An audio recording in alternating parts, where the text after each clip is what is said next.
श्री ओम नमः सिद्धेभ्यः। जय श्री ओम नमः सिद्धेभ्यः। सर्वमंगलमांगल्यं सर्वकल्याणकारकं प्रधानं सर्वधर्माणां जैनं जयतु शासनं। जैनं जयतु शासनं। पंच परमेष्टि भगवान की, आचार्य श्री गुरुवर कुंद कुंद महाराज की, आचार्य श्री गुरुवर विद्यासागर महाराज।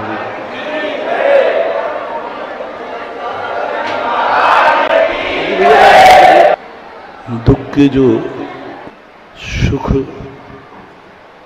वहाँ नहीं है जिन्हें तुम सुख के साधन मानते हो। दुख वहाँ नहीं है जहाँ तुम दुख के साधन मानते हो। यही हमारी बहुत बड़ी भूल हुई है। विगत 2 दिनों से अपन उन लोगों को प्रस्तुत कर रहे हैं जो संपूर्ण दुखों से घिरे हुए हैं फिर भी सुखी हैं। समस्त अभावों में जिंदगी जीता है फिर भी सुखी है। महावीर स्वामी का जो धर्म है बस सबसे बड़ा चमत्कारी धर्म है। दुख में कैसे सुखी हों, अभाव में कैसे मुस्कुराएं, आग पर कैसे चलें और फपोले ना आए, और फपेली आ जाएं तो वो जलन न करें, जलन करें भी तो आंख में आंसू न ला सकें। ये है धर्म की मूल परिभाषा। लोग धर्म की मूल परिभाषा समझते हैं कि धर्म मुझे सुख के साधन डुला देगा। यही भूल की थी रावण ने। रावण ने धर्म और धर्मात्माओं की बहुत संगति की। रावण जैसा धर्मात्मा वाह्य क्रिया करने वाला भूतो न भविष्य। अतीत में भी कोई उस जैसा धर्मात्मा नहीं मिलता, धर्म करने वाला, और भविष्य की कोई कल्पना करना मुश्किल है। पूरे शास्त्रों को मैंने बड़े बड़े भक्त देखे, लेकिन रावण जैसी भक्ति नहीं थी। कितनी गजब की भक्ति! वैष्णव दर्शन में उसने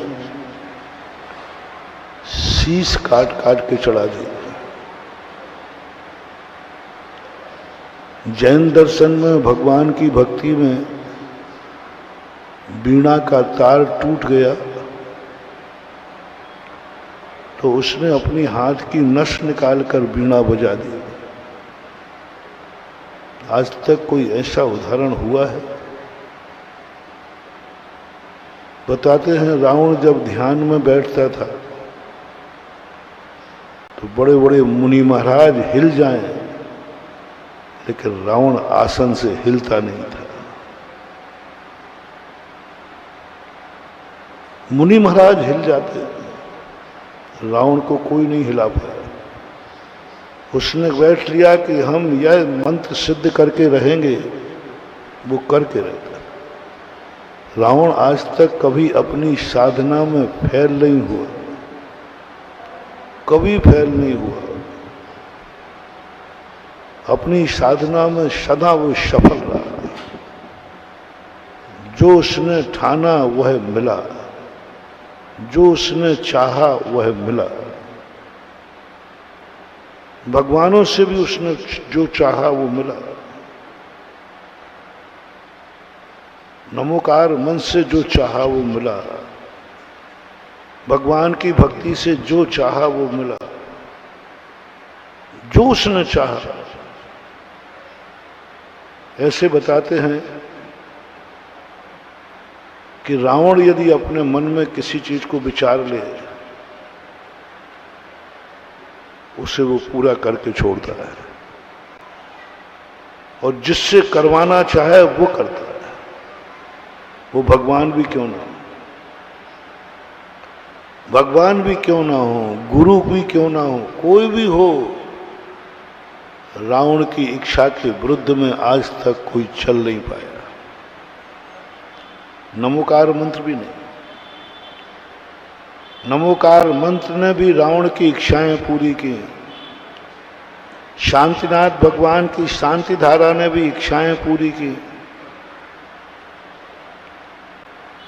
शांतिनाथ के मंत्र ने भी इच्छाएं पूरी की। जैन दर्शन, ऐसा एक भी प्रसंग नहीं है जिस प्रसंग में रावण की इच्छाएं पूरी नहीं हो। बात एक विदेही का प्रसंग छोड़ देना, हर चीज उसने कहा कि मेरी लंका सोने की होना चाहिए, हुई। उसने कहा कि सुदर्शन चक्र मेरे पास आना चाहिए, आया। उसने कहा कि अक्षय निधियां मेरे पास होना चाहिए, हुई। उसने कहा कि मेरी शक्ति बहुरूपणी हो, हुई। रावण की जिंदगी में असंभव और निषेध शब्द नहीं था, कोई कर ही नहीं सकता। किसी में ताकत नहीं थी, ना तो जैन धर्म में, ना भगवानों में, ना गुरुओं में, ना उनके माता पिताओं में, ना देवताओं में। स्वर्ग के देवताओं की भी ताकत नहीं थी कि वो रावण की इच्छा को नकार दे, रावण के प्रतिकूल चले जाए। रावण ने चाहा कि स्वर्गपुरी यहीं बसेगी, तो उसने बसा लिए पूरे स्वर्ग, सौधर्म की पूरी व्यवस्थाएं बना ली उसने। मन में मात विचार करता था और हो जाता था, और सब अनुकूल होते थे, उसके विरोध में कोई जा ही नहीं सकता। पर कमी कहां रह गई जिस कारण से उसकी दुर्गति हो गई? कमी कहां रह गई जिस कारण से हर साल दशहरा मैदान में चल रहा है? कमी कहां रह गई जो अंतिम बारी हार गए? रावण पूछता है अंतिम में, आज उसकी जिंदगी का अंतिम दिन है, सब कुछ समाप्त हो चुके, कोई बचा नहीं। तो मंत्रिमंडल से पूछता है कि हमारी हार का क्या कारण है? सबसे बड़ा प्लस पॉइंट है कि युद्ध हमारी लंका में हो रहा है, दुश्मन तो परदेशी है, हम घर में रहकर असुरक्षित हैं और वनवास में रहकर सुरक्षित हैं। क्या कारण है? शक्ति हमारे पास ज्यादा है, सेना हमारे पास ज्यादा है, उम्र हमारे पास ज्यादा है, ज्ञान हमारे पास ज्यादा है, शक्तियां हमारे पास ज्यादा हैं, देवता हमारे पास, सब कुछ तो प्लस है। और सामने वाले दुश्मन के पास तो सब माइनस ही माइनस है। भूमि गोचरी है, ज्यादा शस्त्र है नहीं, बहुरूपणी विद्या है नहीं, भूमि गोचरी है।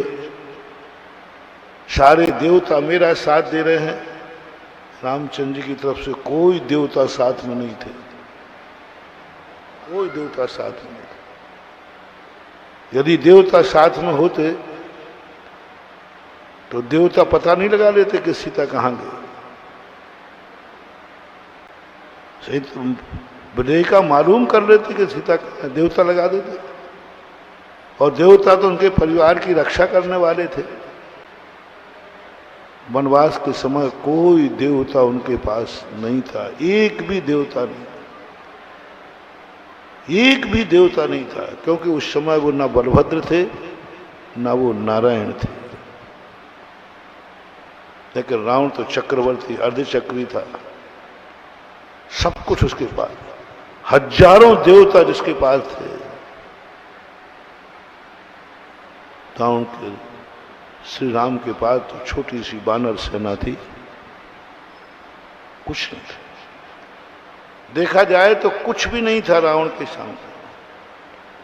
फिर भी रावण पूछता है कि मेरे हारने का कारण क्या है। बहुत अच्छी बात है। मंत्रियों ने कहा, राजन, आपने जो कुछ भी धर्म किया है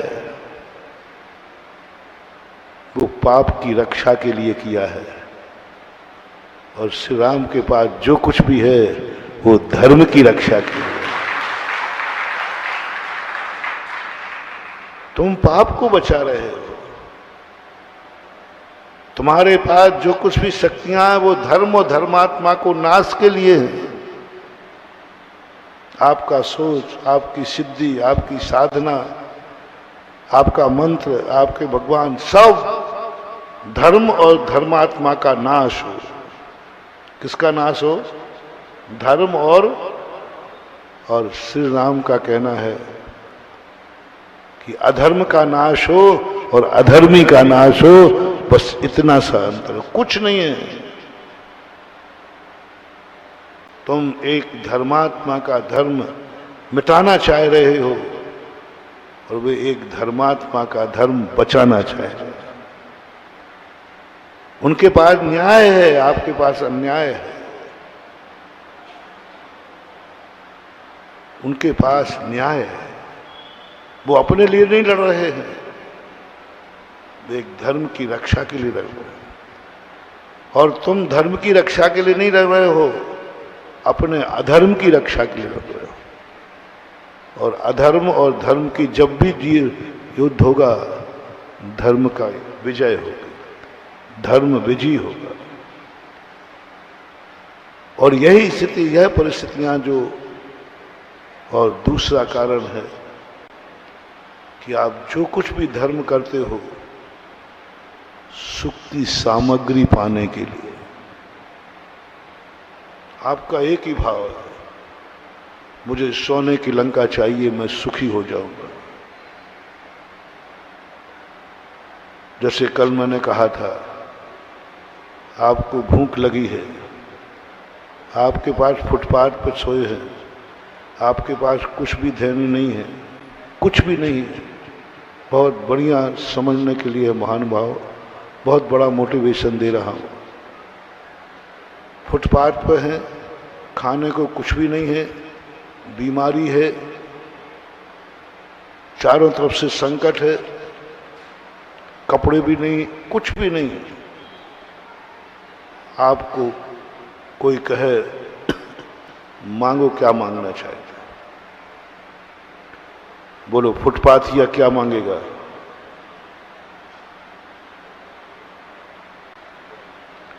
एक मिनट को आप फुटपाथिया हो जाओ और मैं तुम्हें वरदान देने वाला होता हूं, क्या मांगोगे?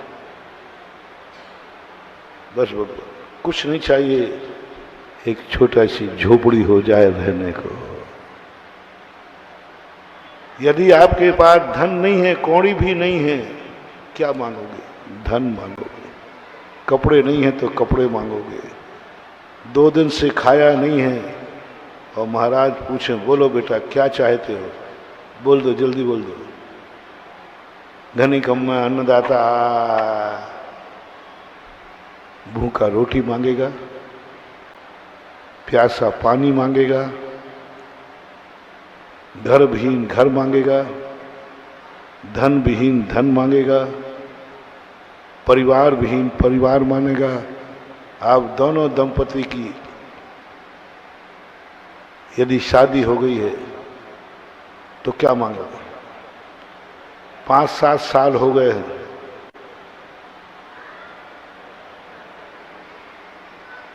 बोलो ना। अब कोई छोरा छोरी नहीं हुआ तो क्या मांगोगे? अब महाराज कुछ नहीं चाहिए हमें, सब बाकी तो सब ठीक है, बस एक गोदी में लल्ला आ जाए, बस यही, कुछ नहीं मांगो। है ना, जो आपके पास नहीं है गुरु मिलने पर आप वही चीज मांगोगे।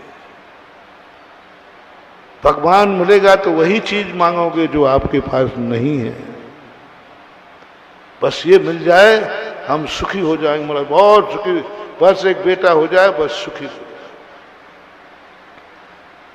जिस छोरा छोरी की शादी नहीं हो रही है वो क्या मांगेगा? नहीं, ये मैं सब ऑन रिकॉर्ड बोल रहा हूं। मेरे कमरे में आए दिन यही तमाशा होता रहता है। कोई की माँ आती, पिता महाराज जी ये 32 साल का हो गया, तो मैंने कहा मैं क्या करूं? अरे महाराज आप कुछ नहीं करो, आशीर्वाद दे दो कि छोरी मिल जाए, ऐसे ही बच्चियों के लिए बच्चे मिल जाए, यही आशीर्वाद है। शादी नहीं हुई तो शादी हो जाए, शादी हो जाए तो बच्चा हो जाए, बच्चा हो जाए तो उसकी नौकरी लग जाए, नौकरी लग जाए तो उसका अच्छा वेतन हो जाए, वेतन अच्छा हो जाए तो महाराज जी इसका और अब क्या क्या है वो तुम जोड़ लेना। यानी आप कुछ ना कुछ वरदान मिलने पर मांगोगे। एक मिनट को आप कल्पना करो, आपको सर्वशक्तिमान वरदान देने वाला भगवान या गुरु या देवता यदि आपके सामने आपको वरदान देने आवे तो बोलो कुछ ना कुछ मांगोगे या यह कह दोगे मुझे कुछ नहीं चाहिए, मेरे पास जो है उसी में मुझे संतोष है। मुझे तो नहीं दिखता कोई व्यक्ति ये जवाब देगा। हर व्यक्ति कुछ ना कुछ तो मांग ही लेगा, क्योंकि हर व्यक्ति कहीं ना कहीं से कोई कमी तो है, कुछ ना कुछ तो अभाव है, कुछ ना कुछ तो है जिसमें तुम अभी अधूरे हो, अतृप्त हो, सिर से पहाड़ फोड़ रहे हो, सिर से पहाड़ फोड़ रहे हो। कुछ तो है जो तुम पाना चाहते हो और पा नहीं पा रहे। अरे और कुछ नहीं कर पाओगे तो इतना तो कह दोगे कि महाराज और चलो कुछ नहीं मांगते हैं, हे भगवान महाराज जी का चतुर्मास दे दें।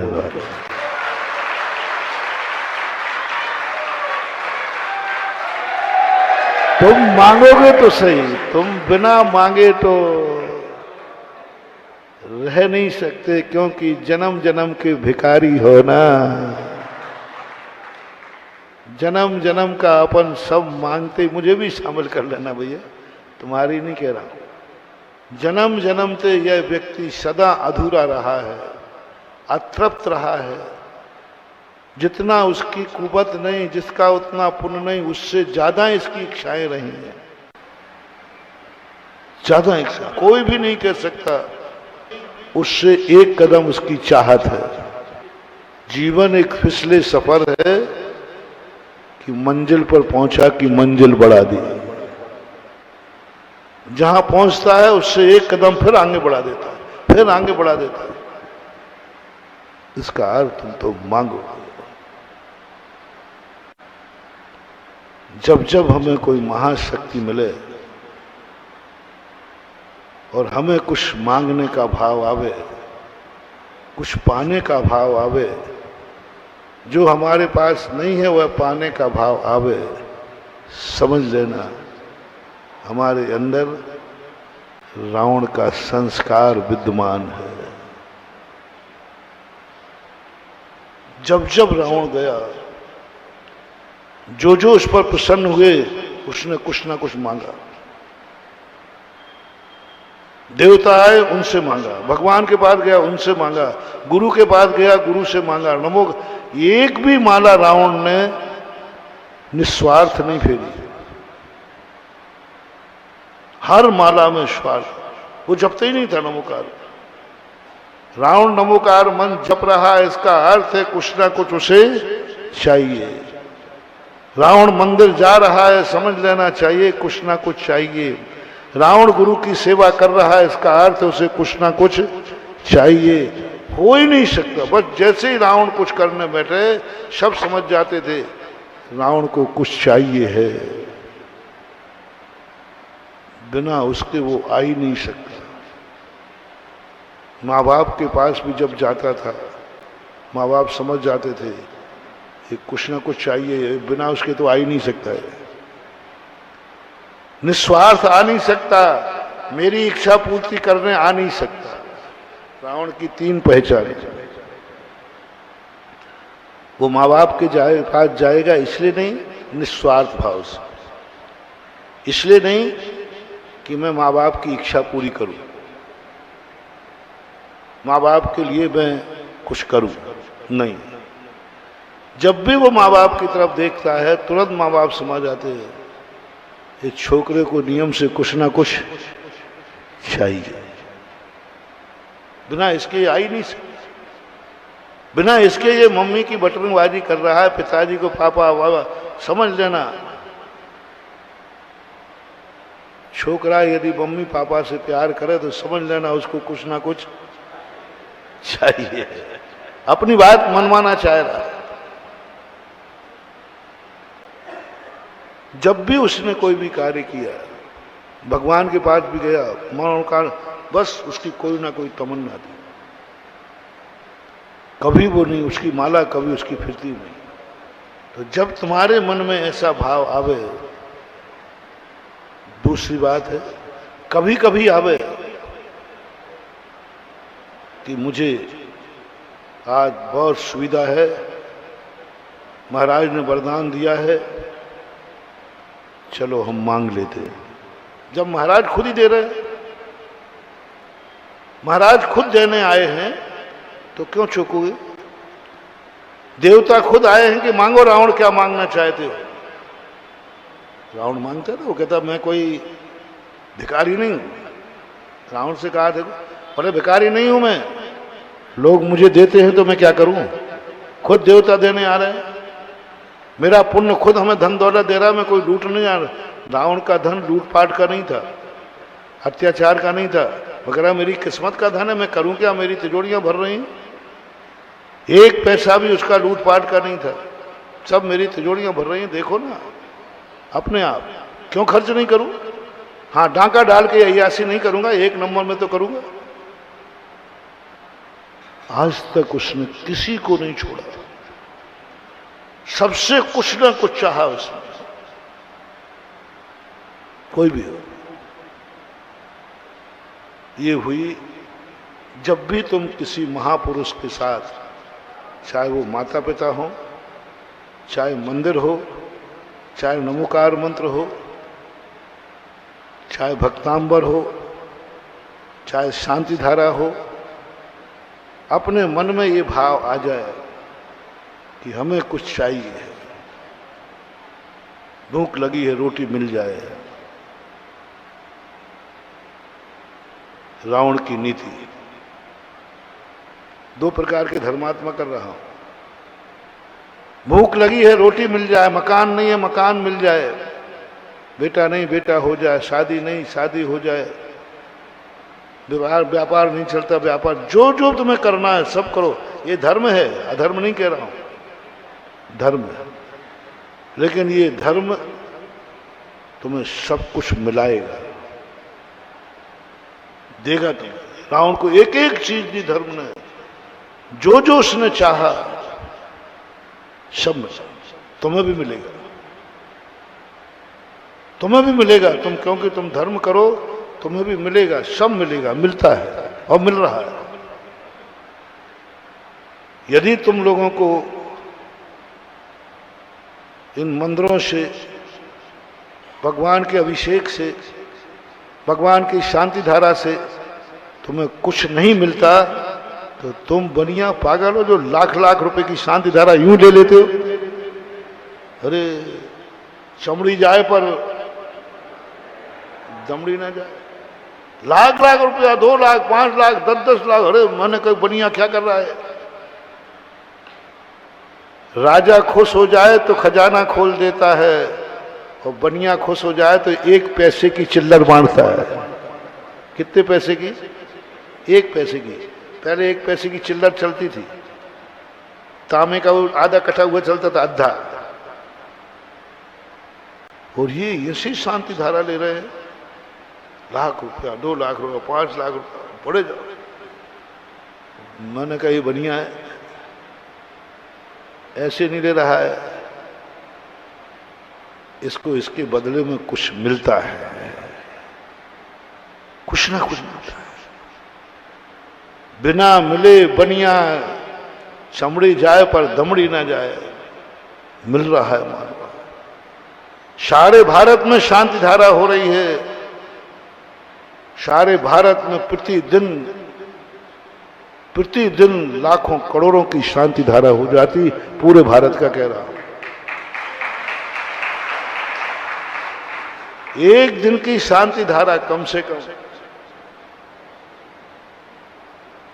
पूरे भारत में 25-50 लाख की तो होती है। क्यों? 2-4 लाख का तो मैं ही बैठा हूं।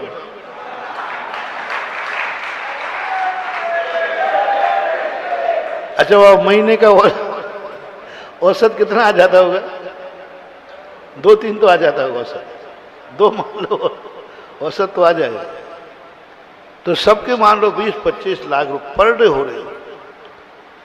साल भर का कितना हो गया? मान लो पर डे की पूरे भारत की शांति धारा मिलाओ तो अपन कम से कम मिला लो, कितनी मिला लो? जितना आप कह दो, पूरे भारत में 25 लाख मान है, 25 लाख पर डे की है, तो 1 महीने की 7.5 लाख। 25 लाख की एक दिन में 7.5 करोड़, और साल भर की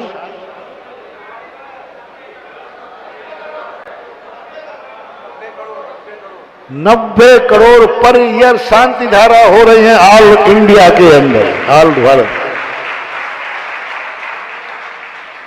क्या गजब है, देखो तो चमत्कार।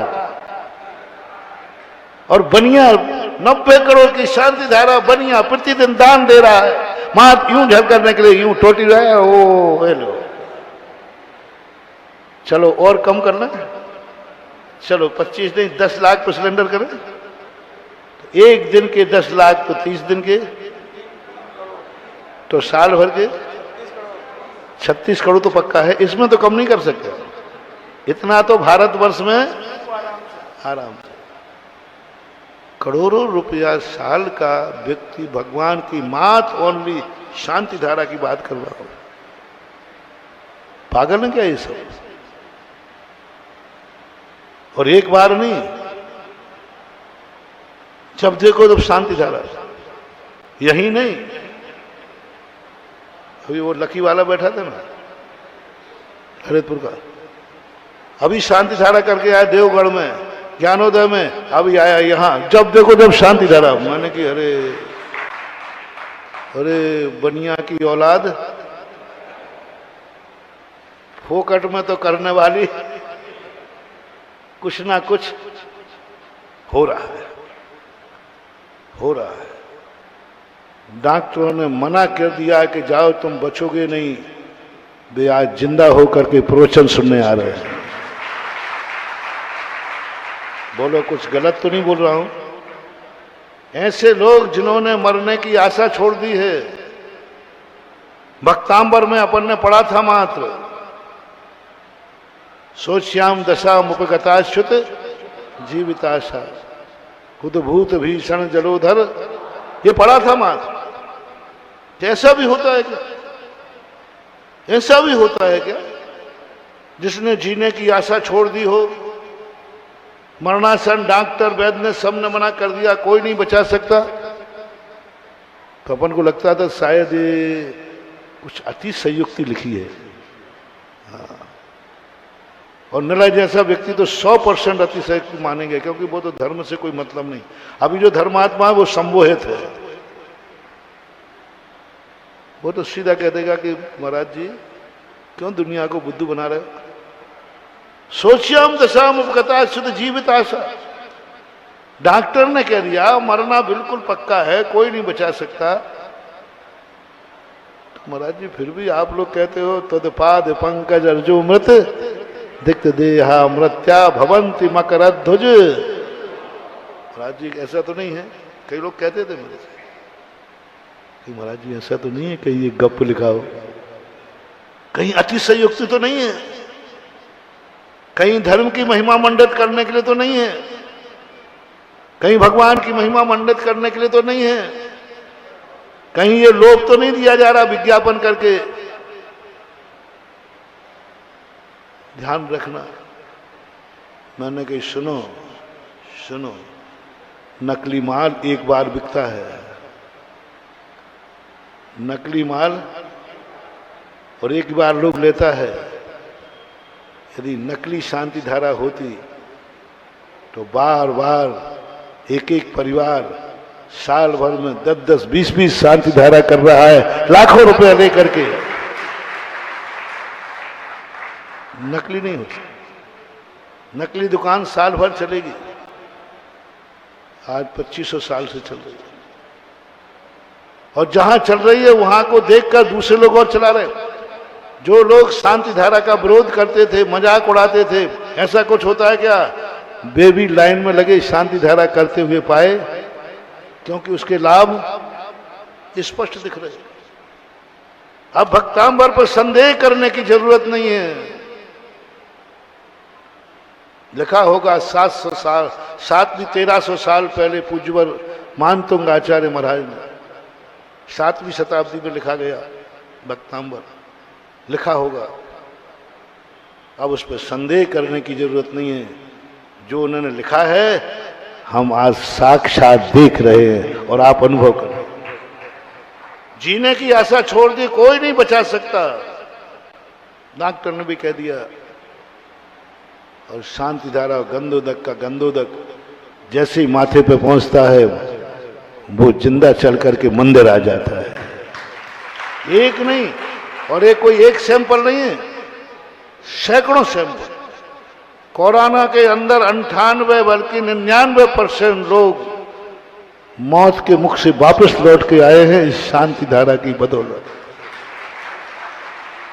2% का तो नहीं कह रहा, 98% लौट के आए। और आज भी भारत में देख रहा हूं, यहीं झांसी में देख रहा हूं कैसे कैसे केस यहां आए।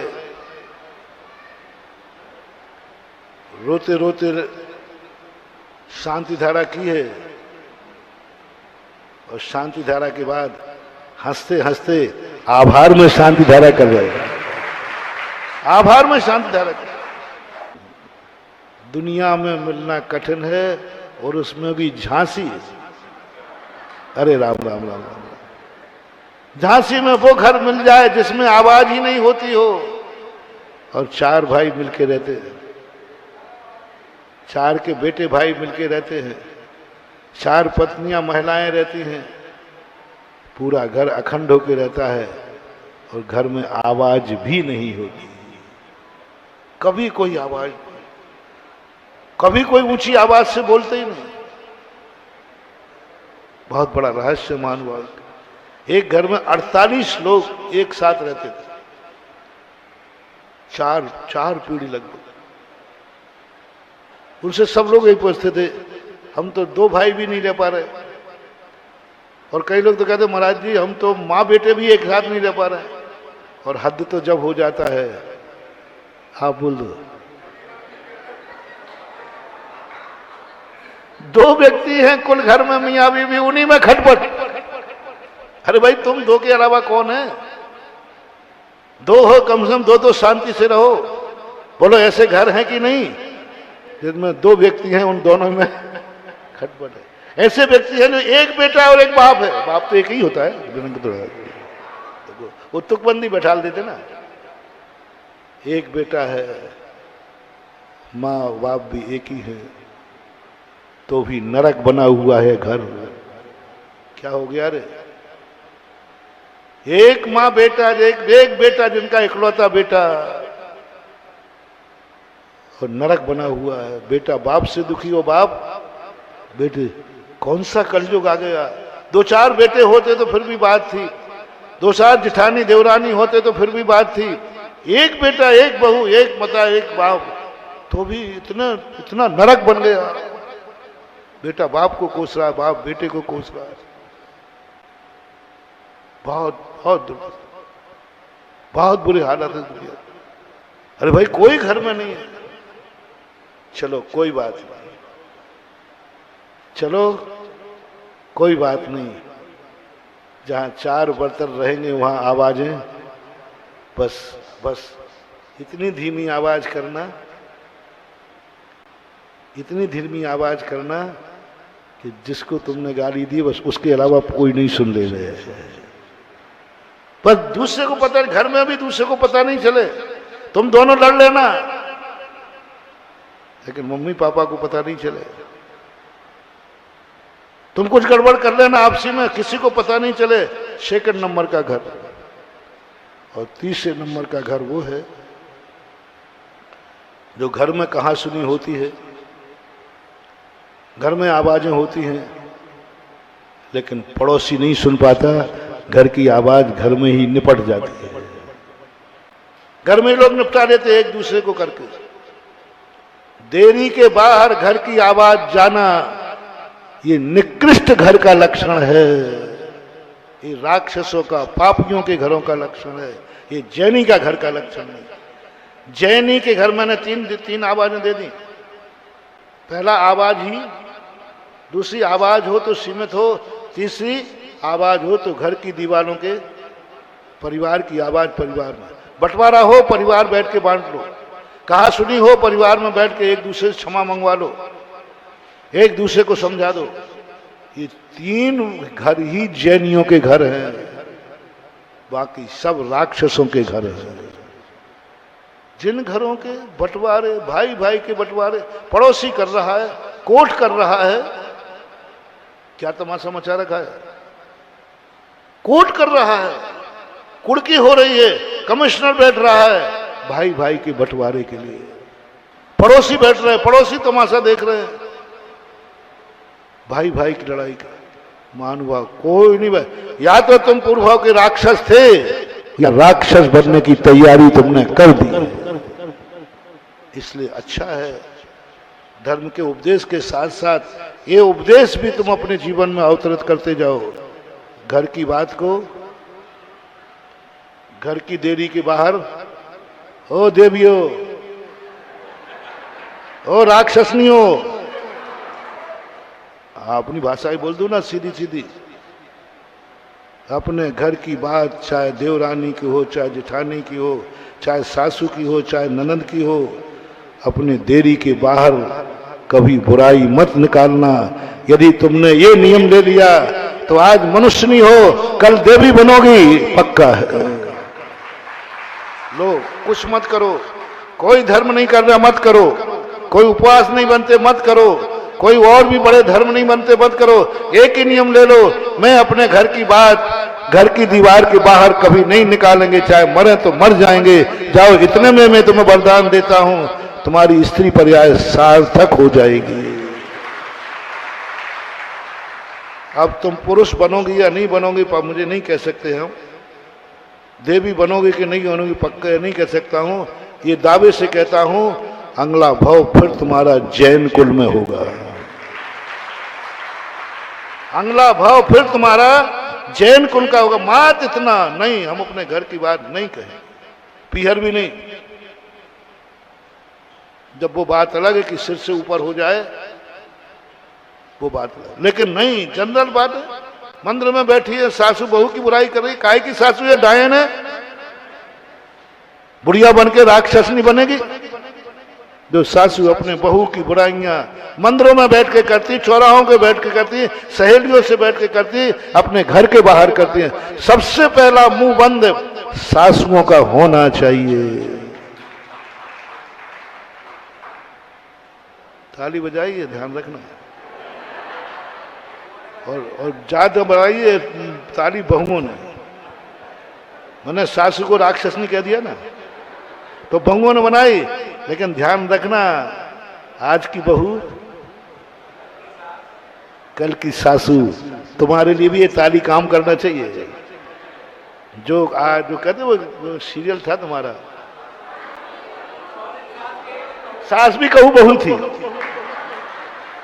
सास भी कभी, बस इतना सा तो आ जाए ध्यान में, ओहो संसार से तो एक बात आ जाए हर सासू में, कल मैं भी बहू थी। तुम छोड़ दो नमोकार मंत्र सास को, आना मंदिर में आना छोड़ दो, बस तुम्हारे लिए आज का मंत्र है, मैं भी कभी, बस इतना ही सकता। और बहुओं से कहना है कि तुम्हें और कुछ नहीं करना है तो मत करो। आज मैं बहू हूं, कल मुझे भी सासू, बस ये दो चीजें आ जाएं, सब कुछ सही हो जाए। मत कहो, मत कहो। सासुओं से मेरा कहना है, मत करो अपनी बहू की बुराई, घर के बाहर अपनी बात घर की घर में रखो, जैसे बने तैसे हो। कभी भूल करके कोई पूछे भी कि आज तुम्हारे घर में थोड़ी आवाजें तेज हो रही थी, नहीं नहीं वो थोड़ा हम लोगों का गले तेज है थोड़े से, और यूं कहना थोड़ा बोलने का, मुंह से मत निकालो कि हमारे आज लड़ाई हुई है, आज बहू ने ये कह दिया, आज सासू ने ये कह दिया। नहीं, झूठ बोल जाओ, बिल्कुल झूठ। मैं तुम्हें झूठ बोलना सिखा रहा हूं, बिल्कुल झूठ बोल दो, कोई पाप नहीं है। अपने घर की बात को छुपाने के लिए झूठ भी बोलना पड़े तो वो झूठ नहीं कहलाता, बड़ा सत्य कहलाता है। हम घर की बात बाहर नहीं करेंगे। यदि ये हो जाए दोनों में और आप में हो जाए तो है? आप में यदि हो जाए, घर की बात बाहर नहीं करना, क्योंकि महानुभाव कितनी बाहर करना, वे तुम्हारे काम आने वाले मजाक और उड़ाएंगे। कितने तुम अपनी बहू की बुराई कितने मंदिर में कर देना, वे तुम्हारे काम नहीं आने वाली है, बल्कि मजाक और उड़ाएंगे।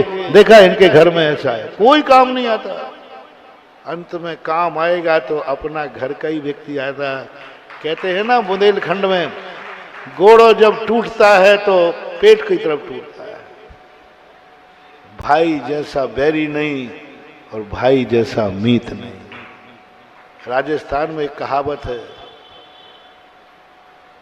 छाया में बैठो तो केर की छाया में, चाहे भली कांटे हों,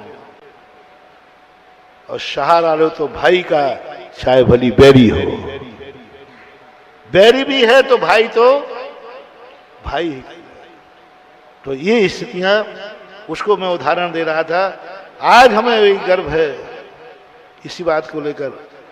हमारे जैनी जो भी आवाज करते हैं, जो भी अच्छी बुरी करते हैं, जो भी मांगते हैं, जो भी संकट दूर करते हैं, अपने भगवान के सामने करते हैं। घर के बाहर आजकल जैनियों की आवाजें जाना बंद हो गई हैं। हम ये सुनते थे, महाराज जी आप क्या करते हो, आपके जैन धर्म में कोई ताकत नहीं है। मैंने क्यों?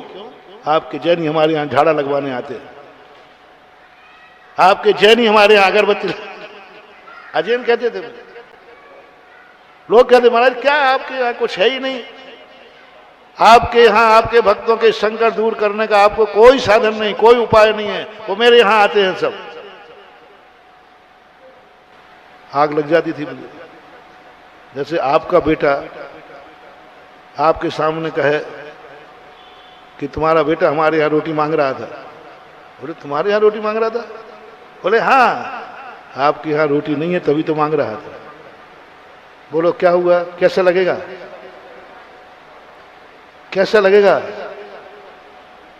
पहली बात सही बोलो, तुम्हारा बेटा तुम्हारे पास रोटी है, सब कुछ है, और पड़ोसी में मांग के खाता है, तो तुम क्या करोगे? जल्दी बोलो। पकड़ के पहले तो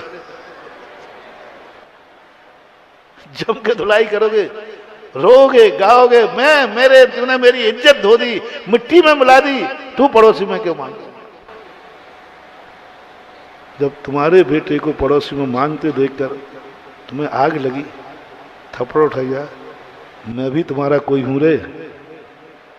जब तुम्हें पड़ोसी में जाते देखता हूं तो मुझे भी आता। वो तो क्या करूं, महावीर ने मना कर दिया, नहीं इतना नहीं करना है, इतना नहीं करना है, हाथ पैर नहीं चलाना है, क्योंकि हाथ पैर चलाने से FIR हो जाती है। मुंह चला लेना, मन चला लेना, आग लगती है।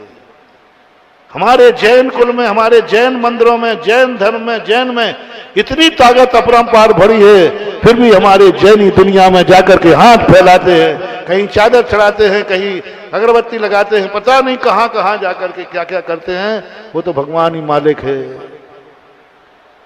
बहुत वेदना होती है, बहुत वेदना। एक झाड़ने वाला था, उसने जब झाड़ा लगा रहा था तो जैनियों को नहीं करता था। जैनी आ जाए तो पूरा कमरा धोता था, पहली बात तो भगाता था। जैनी आते ही कर निकल यहां से बाहर, और जहां उसके पैर पड़ जाए जैनी के वहां धुलवाता था। एक बार जैनियों ने कहा कि अपन चल पूछे तो सही हम लोगों में क्या अछूतपना ऐसा है। उसने कहा कि ध्यान रखना, अभी तो भगाते हो, बस चले तो मैं तुम्हारे प्राण ले लूंगा। इतना गुस्सा क्यों? एक दिन उसने कहा तुम जैनी हो ना, नमोकार मंत्र आता है? बोले आता है। तो नमोकार मंत्र के तुम अपमान करके आए हो। जिसको नमोकार मंत्र आता है उसे दूसरे दरवाजे जाने की जरूरत ही नहीं है, और तुम नमोकार मंत्र का अपमान करते हो। और सुन लो रे मूर्खो, मुझे वही नमोकार मंत्र से मैं झाड़ा लगाता हूं। तो जो नमोकार मंत्र मुझे सिद्ध है उसी की तुम उपेक्षा करके आए हो, यानी तुम हमारे सिद्ध मंत्र के दुश्मन हो, इसलिए मैं कमरा धुलवाता हूं। मैं सुनकर के दंग रह, और तुम्हारा खुद का जैनी का है, कहां भटक। लेकिन अब मैं थोड़ा खुश हूं, अब मैं खुश हूं। हमारा जैनी जो कुछ भी करता है जिनेंद्र के सामने करता है। मैंने कहा कहो, यहां जो मांगना है मांगो, जो संकट दूर करना है करो, बस बस हमारे भगवान की, हमारे गुरु की, हमारे नमोकार मंत्र की बेइज्जती मत कराओ पड़ोस में जाकर के कि इसमें कुछ नहीं है तब तो यहां आ रहे हैं, कुछ नहीं होता इससे आ रहे हैं। अब उल्टा होने लगा है, अब उल्टा होने लगा है। दूसरे कहने लगे हैं जैनियों के मंदिरों में आजकल बहुत अतिशय आ गया है, जैनियों के शांति धारा में अतिशय आ गया है, आशीर्वाद में अतिशय आ गया है, क्योंकि आजकल जैनियों ने यहाँ वहाँ भटकना बंद कर दिया है। ये बहुत बड़े गर्व। लेकिन फिर भी अंदर की बात यह है कि गुड से हट करके तुम किस में आ जाओ, गुड बेटर। कभी कभी ये मांगा करो, नहीं भगवान यदि मेरा पुण्य नहीं है रोटी का, मेरा पुण्य में नहीं है रोटी, कभी कभी पीछे भगवान पहले तो रोटी देना मिल जाए तो अच्छी बात है, लेकिन प्रभु यदि रोटी हमारी किस्मत में नहीं है, हमारे बैंक में बैलेंस नहीं है, तो दूसरा आशीर्वाद दे दो, मुझे भूख सहन करने की शक्ति आ जाए मेरी भावना में। यही तो कहा भगवान, संकट दूर होवे तो हो जाए ठीक, नहीं हो जाए तो संकट दूर करने के, सहन करने की शक्ति आ जाए, तूफान में मेरे पैर न डगमगाए। ये दो आप ग्रस्त कर सकते हो और दो ही आपको करना है। और इन 24-25 दिनों के अंदर मैं एक ही प्रयास कर रहा हूं कि जैनियों, तुम्हारे घर की बात कहकर अब मैं समाज पे आ जाता हूं। यदि तुमने थोड़ा भी मेरा नाम लिया है, तुमने थोड़ा भी मुझे नमोस्तु किया है, तुमने यदि थोड़ा भी मुझे झांसी में आगवानी की है, तुम यदि पारसनाथ के भक्त हो, तो आज सारे जैनियों को एक ही नियम देता हूं, आपके आपसी मतभेद कभी अदालत में नहीं जाना चाहिए। आपसी मतभेद, सामाजिक मतभेद कभी नहीं जाना चाहिए, क्योंकि कुछ नहीं कर पाएंगे वो। अपने मतभेद दोनों बैठ के निपटो। पहली बात तो होना ही, जैसे कल बाबू ने कहा था, मतभेद हो जाए तो हो जाए, मनभेद मत होना चाहिए। आज का मतभेद मनभेद में बदल गया, एक दूसरे का नाश करने पर पूरे तुले हुए हैं। मनभेद मत होने दो, मतभेद तो सदा से होते आए हैं मनभेद नहीं, मनभेद नहीं। मनभेद मतभेद सीखना है तो नेताओं से सीखो। ये नेता लोग क्या करते हैं, संसद में जम के लड़ते हैं, टेबलें तोड़ देते, हाथ तोड़ देते, और बाहर दोनों पार्टी के लोग चाय पीते एक साथ मिलकर, दोनों सब एक साथ। मैंने कई बार देखा। नाटक खेलो दुनिया का। नाटक खेलने वाले देखो, रामलीला जब होती है ना, पर्दे के बाहर देखना क्या होता है। रावण कहता है श्री राम मत बोलो। कैसा बोलते हैं, बाहर एक दूसरे के दुश्मन हैं, जम के। थोड़ा रामलीला के पर्दे के पीछे देखना, राम सीता रावण तीनों एक साथ चाय पी रहे हैं। पर्दे के पीछे सब बैठ के गप्पे कर रहे हैं, आराम से बैठे, और पर्दे में आते ही लक्ष्मण भैया भी वही बैठे, चिंता नहीं करना, सब वही बैठे। पर्दे के बाहर हम कुछ भी हैं, पर्दे के अंदर हम सब भाई भाई हैं। हमारी कसाएं मात्र नाटक हो, हमारी कसाएं ओरिजिनल ना हो। बोलो रावण जो क्या नाम था, त्रिवेदी, अरुण गोयल, राम, सुनील लहरी लक्ष्मण, दीपिका सीता, और त्रिवेदी था कोई रावण। त्रिवेदी कट्टर राम भक्त है, हिंदू है कट्टर, और मंच पे क्या करता था, ऐसा लगता था इसको, और कट्टर हिंदू भक्त हिंदू है, राम को मानने वाला है। लेकिन एक नाटक खेलना था, खेला। पारसनाथ का नाटक देखने वाला कोई तो कमठ बनेगा, तो कमठ भी पारसनाथ का ही भक्त है। लेकिन झांकी लगाना है अपनी जिंदगी। पूज्यवर अमृतचंद सूरी महाराज कहते हैं, जिंदगी को संसार का रंगमंच बना लो, बाहर से कोई भी नाटक खेलो, अंदर बैठ के सब मिलके चाय पियो, मोड़ के खाओ, हम सब एक हैं। दूसरी बात, यदि हो जाए तो समाज के 4 लोग बैठ के निपटा लो, और अंत में यदि कोई हो जाए तो दोनों पक्ष एक गुरु का चयन करो और कह दो हमें जो गुरु आदेश होगा वह सर मान लो। गुड बेटर बेस्ट, गुरु तक गए गुड, आपने पंचों ने बैठा दिया बेटर, और यदि हुआ ही नहीं तो बेस्ट, हुआ ही नहीं तो बेस्ट, हुआ हमने 4 लोगों ने बैठ करके समझा दिया बेटर है। और गुड कब है, जब तुमने कहा तुम्हारा मामला गुरु तक पहुंचना पड़ा, तुम्हारा मामला निपटाने के लिए गुरु को बीच में आना पड़ा, ये बेटर नहीं है, ये गुड है, गुड है। अच्छा तो क्या होता, गुरु का समय बहुत कीमती होता है ना। अन्न का क्षण, अन्न का कण, और गुरु का क्षण कभी बर्बाद मत करना है। गुरु को निपटाना पड़ा, गुरु को विकल्प आना पड़ा। ये तीसरे यानी 3rd क्लास में पास हुए हो, पास हुए हो, फेल नहीं कर रहा हूं, और तुमने तो गुरु को ताक में रख दिया, पंचों को ताक में रख दिया, और सीधी अदालत पे पहुंच गए, तो जाओ सप्लीमेंट्री भी नहीं, फेल। अगला भाव जैन समाज में तुम्हारा नहीं होगा।